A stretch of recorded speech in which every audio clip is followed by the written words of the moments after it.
근성 있는 믿음이 얼굴을 가졌다면 어떤 모습일까요? 최근 한 젊은이와 중년 남성을 만났는데 한 명은 끈기의 본을, 또 한 사람은 다른 것의 본을 보여주었습니다. 나는 첫 번째 것을 목표의 부재라고 정의하고 싶습니다. 한 젊은이가 내게 대화를 요청해 왔습니다. 주말 남성 집회에서 끈기를 주제로 한 나의 강연을 듣고 나와 좀 더 많은 이야기를 나누고 싶었다는 것입니다. 그날 강연의 중심 주제는 내가 결정적 질문이라 부르는 것이었습니다. 집회에 참석한 남성들에게 물었습니다.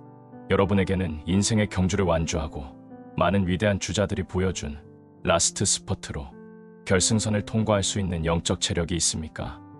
그 질문이 그 젊은이에게 도전이 되었던 모양입니다. 그래서 다음날 아침 식사 시간에 만남을 가졌습니다. 식사가 끝나갈 때쯤 젊은이에게 물었습니다. 본인은 지금 인생의 여정 가운데 어디쯤 와 있다고 생각하십니까? 그는 말없이 커피만 타다가 한참이 지난 후 고개를 들었습니다. 주말에 하셨던 말씀인가요? 제게 크게 와 닿았습니다. 저는 제자리 걸음만 하고 있는 것 같습니다. 솔직함이 마음에 끌렸습니다. 좋습니다. 어디 그 이야기를 좀 해주시겠습니까? 그는 잠시 생각하더니 생각을 쏟아놓기 시작했습니다. 우선 결혼 생활이 엉망입니다. 아내는 저를 존경하지 않습니다. 결혼한 지 12년이 되었는데 우리 부부를 묶어주는 건 아이들뿐입니다. 그리고요, 지금 하고 있는 일이 싫습니다. 당장 몇 달 뒤에 일거리가 있을지도 모르겠고 다른 일을 찾을 수 있을지도 모르겠습니다. 그리고요, 아내와 저는 15년 전 빌리그레이엄의 집회에 참석한 게 계기가 되어서 그리스도인이 되었습니다. 아내는 아주 진지하게 받아들였지요. 성경 공부 모임에도 참석하고 주일학교에서 아이들도 가르칩니다. 하지만 모르겠습니다. 저는 그냥 교회에 다니고 남자들을 위한 이런 집회에도 참석합니다. 하지만 성경 공부 같은 일에는 통 재미가 붙지 않습니다. 그게 아무래도 거북해서 말입니다. 아내는 아주 신이 난 듯 활동을 합니다. 저와 함께 자란 친구들 몇몇은 출세가도를 달리고 있습니다. 그런데 저는 답답하게도 꾸역꾸역 간신히 버티고 있을 뿐이고 생활은 제자리를 맴도는 것 같습니다. 어디론가 가기는 가겠지요. 하지만 그게 어딘지는 모릅니다. 우울증에 빠진 건 아닙니까? 내가 물었습니다. 아닙니다. 의사를 찾아가 봤는데 이상이 없다고 하더군요. 저는 언제나 의지력이 부족했습니다. 나는 개인적인 내용들로 더 깊이 있는 대화를 나누었습니다. 그러고 나서 그 젊은이가 다시 새롭게 출발할 수 있는 여러 방법들을 제안했습니다. 그에게 예수님을 따르기로 진지하게 결정을 내린다면 성령님께서 내면에서부터 철저한 변화를 일으켜 주실 것이라고 말해 주었습니다. 그러나 모든 질문과 제안을 받고도 그는 실망스럽게 얼버무릴 뿐이었습니다. 그 생각도 해보긴 했는데 저한테는 안 맞는 것 같습니다. 왠지 부자연스럽고 저하고는 안 통할 것 같습니다. 사실 그러고 싶지가 않더라고요. 자신의 삶을 들여다보고 뭔가 바꿔야겠다고 마지막으로 결심하신 게 언제입니까? 나는 그의 삶에서 한 영역이라도 진일보한 부분을 듣고 싶었습니다. 글쎄요, 변화시키고 싶은 것들에 대해서는 언제나 생각합니다. 하지만 결국에는 아무것도 못하고 맙니다. 너무 게으른가 봅니다. 그럼 주위에 어떤 친구들이 있습니까? 그것이 내가 생각할 수 있는 마지막 질문이었습니다. 그는 생각을 좀 하더니 대답했습니다. 글쎄요. 그는 잠시 멈췄다가 두어 사람의 이름을 댔습니다. 하지만 그 사람들은 사실 아내의 친구들의 남편들이라서 알게 된 겁니다. 여자들이 한데 모이려면 남편들도 좀 어울리는 거죠. 그래도 제게는 그나마 가장 친한 친구들입니다. 저는 이 젊은 남성이 자신의 우유부단함과 게으름을 물리쳐줄 만병통치약을 찾고 있다는 걸, 그리고 그 자신은 아주 편안한 의자에 누워 누군가가 의욕과 에너지와 영양을 아주 싸고 빠르고 손쉽게 제공해 주길 바라고 있다는 걸 깨달았습니다. 그는 나 같은 사람에게서 그 만병통치약을 적은 비용으로 구할 수 있을까만을 생각할 뿐 스스로 많은 일을 해야 하고 그 일 중에는 어려운 일도 있을 거라는 얘기는 결코 듣고 싶어 하지 않았습니다. 더 이상 그에게 해줄 말이 없었습니다. 이 사람의 삶을 바로잡기 위해 최선의 방법을 찾아 제시해야만 하는 책임을 어느새 내가 떠맡고 있었다는 생각이 들었습니다. 그건 상담계에서 절대 있어서는 안 될 일이고 내가 그리 좋은 상담가가 못 되는 이유이기도 합니다. 그러나 멀쩡한 남자가 인생을 허비하면서 거기에 대해 아무 조치도 취할 의지가 없는 걸 보자니 답답했습니다. 게다가 그에게서 옛날 내 모습을 보는 것 같았습니다. 문득 생각했습니다. 내가 저런 모습이 될 수도 있었지. 지금 내가 저 사람과 다른 건 하나님께서 내 삶에 허락하신 사람들 덕분이야. 마빈 골드버그처럼 내가 올바른 방향으로 갈 때까지 힘껏 밀어준 사람들 말이지. 내가 그날 아침에 한 젊은 남자에게 오랜 시간 함께 대화를 나누었던 이유가 바로 그 때문이었을지 모릅니다. 하지만 나의 조언들이 그에게는 아무 소용이 없었습니다. 내가 제안할 수 있는 생각은 다 제시했는데 본인의 곤경을 해결하는데 도움이 될 만한 건 없다고 보시는군요. 이제 드릴 수 있는 말씀은 하나뿐입니다. 계속 지금처럼 살아가면 인생의 후반부가 별로 재미없을 겁니다. 그가 말했습니다. 예, 그 말씀이 맞을 겁니다. 이상하게도 그는 내가 그토록 직설적으로 말했는데도 기분 나빠하지 않았습니다. 내가 말했습니다. 헤어져야 할 시간인 것 같군요. 원하신다면 저보다 나은 사람들을 소개해드릴 수 있습니다만 제가 아는 건 다 말씀드렸습니다.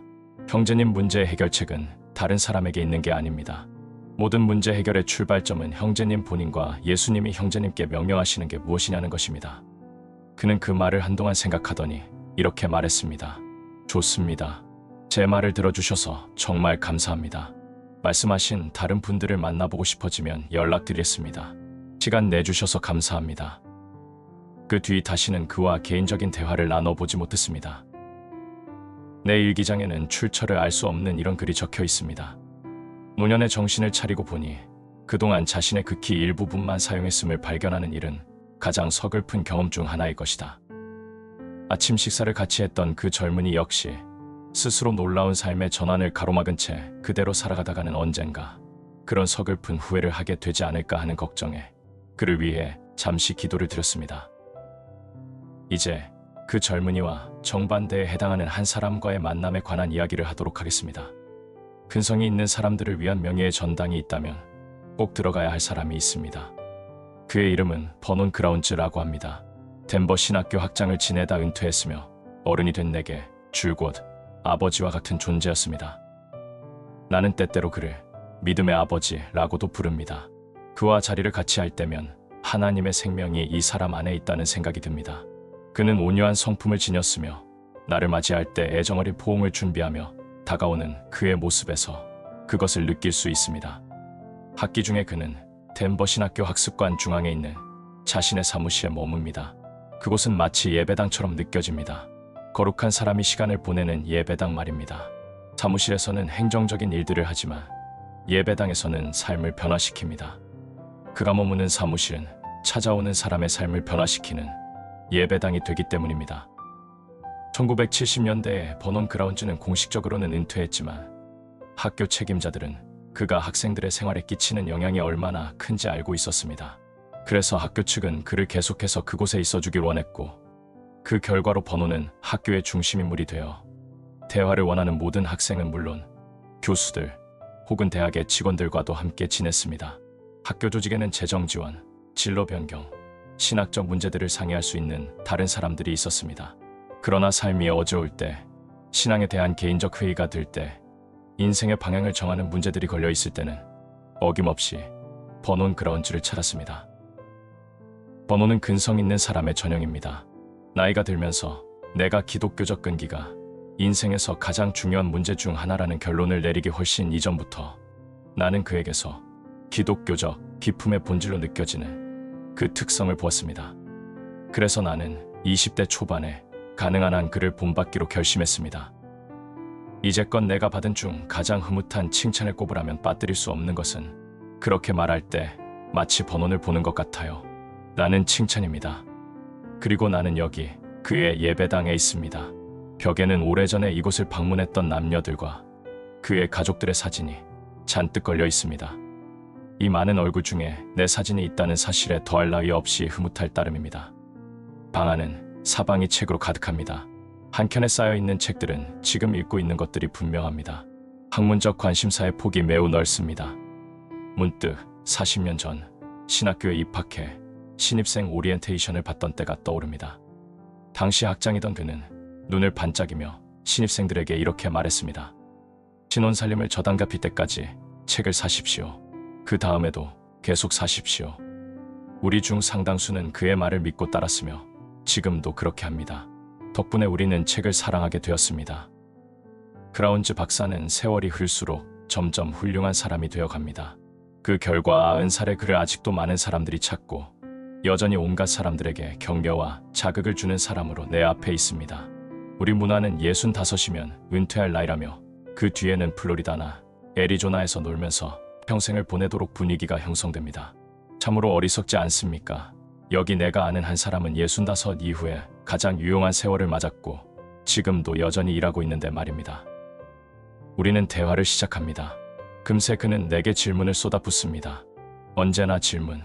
그건 크라운즈를 대표하는 단어입니다. 가족, 일, 그리고 장래 계획에 대한 질문들. 그는 내가 이곳저곳을 다니면서 무엇을 보고 배웠는지 알고 싶어하고 우리 둘 다 아는 사람들의 안부도 묻습니다. 그 다음에는 영혼에 대한 질문들로 옮겨갑니다.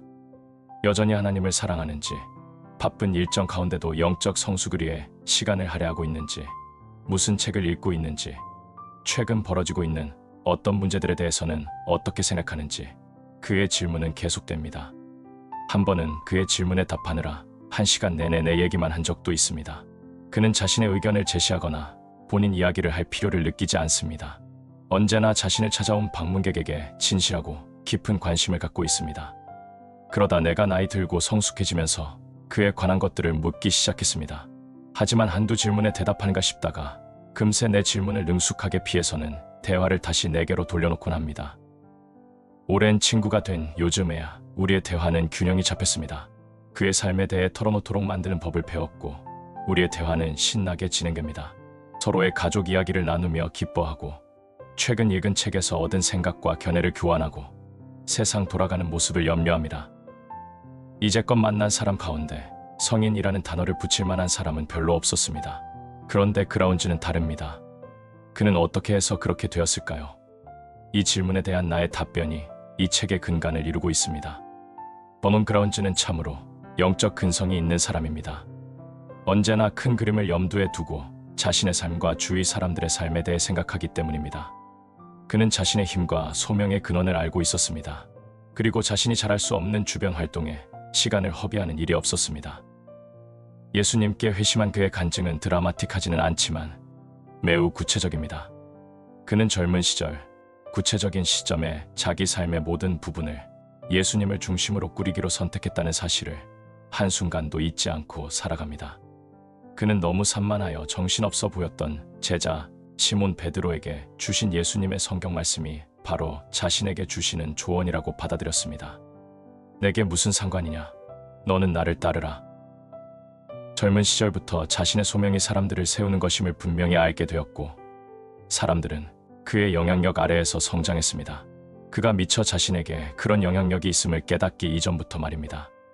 사람들은 그와 대화를 하고 나면 생활의 질서가 잡힌다는 걸 깨달았고 나아가 그의 평화로움을 본받아야 한다고 느꼈습니다. 그의 친절에서 예수님의 모습을 발견했던 것입니다.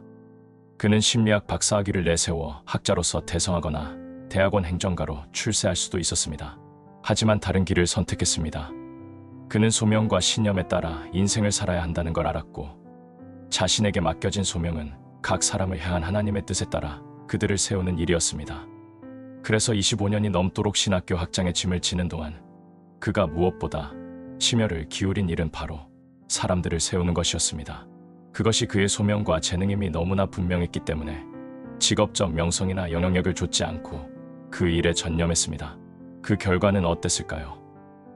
그의 영향력을 힘입은 수천 명의 사람들이 자기 자리에서 맡은 일을 잘 감당하고 있습니다. 버논 크라운즈의 끈기를 이루는 두 번째 퍼즐 조각은 자신에게 닥친 어떤 역경 앞에서도 영혼이 뒤틀리거나 시들지 않도록 믿음을 지켰다는 것입니다. 언젠가 들은 그의 어린 시절 이야기가 생각납니다. 어린 나이에 감당할 수 없는 혹독한 경험에 대한 이야기였는데 아마 대부분의 사람이라면 그 일로 영혼에 큰 상처가 남아 타인들에 대하여 상습적인 분노나 앙심을 품었을 것입니다. 그러나 그에게는 작은 미움조차 자리하지 않았습니다. 신학교 학장 시절에는 한 무리의 비판자들과 반대자들이 기회만 나면 그를 비방하고 하는 일마다 동기를 의심하면서 학장 일을 더없이 어렵게 만들었습니다. 그러나 그는 한 번도 그에 맞서 싸우거나 자기 변호를 하지 않았고 그럴 생각조차 없는 듯이 보였습니다. 오히려 그럴 때일수록 더 많은 은혜를 베푸는 사람의 모습을 그는 보여주었습니다. 셋째, 그라운즈가 근성을 기를 수 있었던 것은 지향성 있는 일상을 꾸리기로 결심했기 때문입니다. 지향성이란 자제력이나 극복하는 힘을 가리킬 때 내가 쓰는 말입니다. 그는 열심히 일했으며 일에 대한 태도는 건강하고 생산적이어서 우선순위에 따라 시간과 힘을 잘 배분했습니다. 지향성은 상대적으로 단순한 생활 방식을 꾸준히 유지하고 가족에 충실하고 교회와 자신이 이끄는 단체에 성실한 것을 뜻합니다. 그것은 그가 꾸준히 운동하고 영적 훈련에 힘쓰며 수많은 지도자들이 넘어간 온갖 자아도취적 충동들을 잘 물리쳤음을 의미합니다.